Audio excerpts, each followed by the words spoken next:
Shalom Bapak Ibu dan Saudara-saudari terkasih.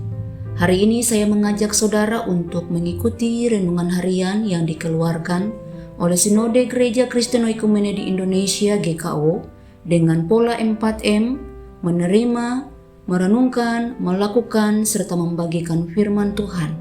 Namun sebelumnya kita berdoa. Bapa Surgawi, kami hendak merenungkan firman-Mu untuk mendasari aktivitas hari ini. Roh Kudus tolong kami untuk mengerti kehendak-Mu untuk kami lakukan. Dalam nama Yesus kami berdoa. Amin. Bapak Ibu saudara-saudari terkasih, untuk merenungkan firman hari ini, saya Pendeta Sarce bersama dengan suami Pendeta Mike akan secara bergantian mengajak saudara untuk merenungkan firman dengan tema bersukacitalah.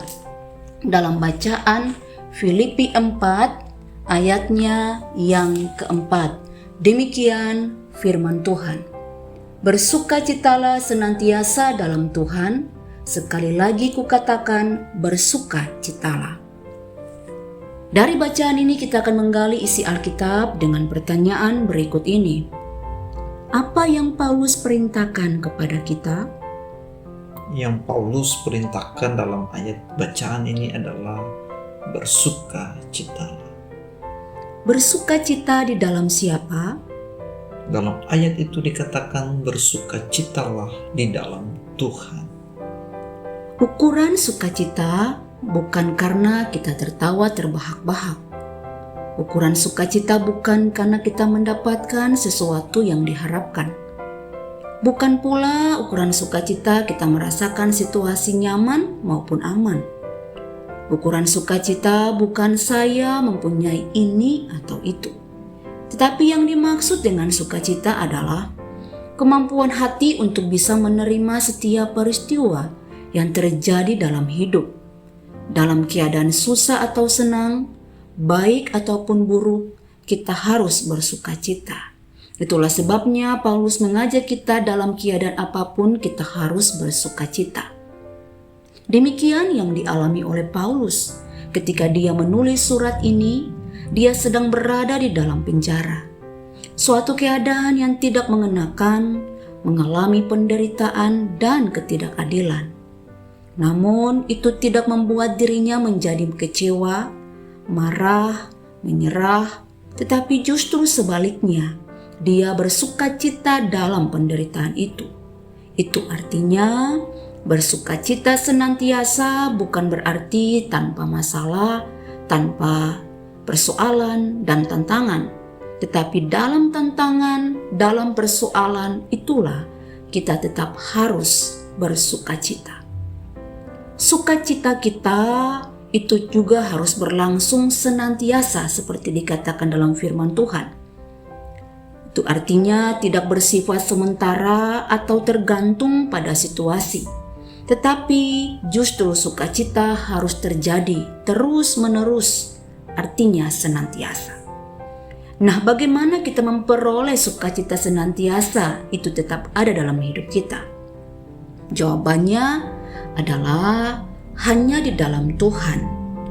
Maksud dari di dalam Tuhan artinya kita harus tinggal, kita harus tetap menempel, menyatu dengan Tuhan, seperti ranting yang menempel pada pokok anggurnya. Itu artinya bahwa hanya di dalam Tuhanlah ada sukacita, karena dialah sumber dari sukacita itu sendiri. Seperti yang dikatakan dalam Mazmur 16 ayat 11b.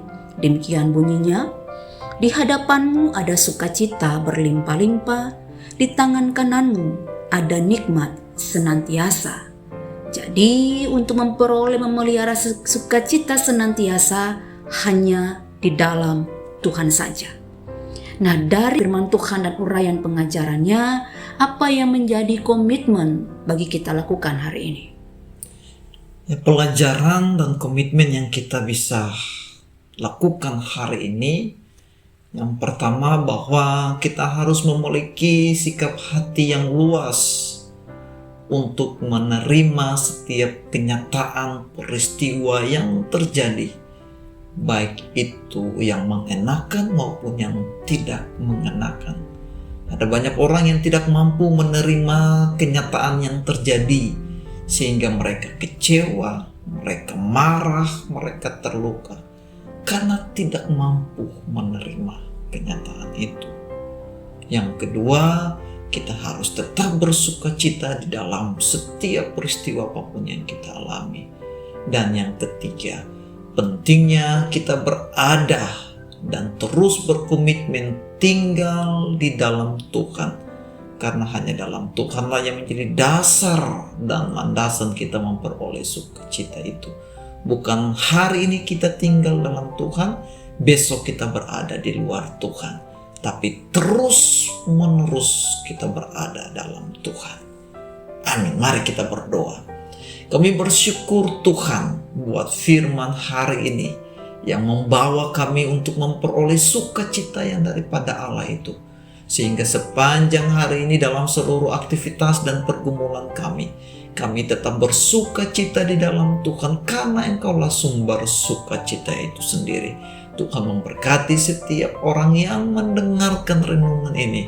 Mereka memperoleh sukacita ilahi daripada Allah. Dalam Kristus kami berdoa. Amin. Demikian renungan hari ini, tetap bersukacita, Tuhan Yesus memberkati.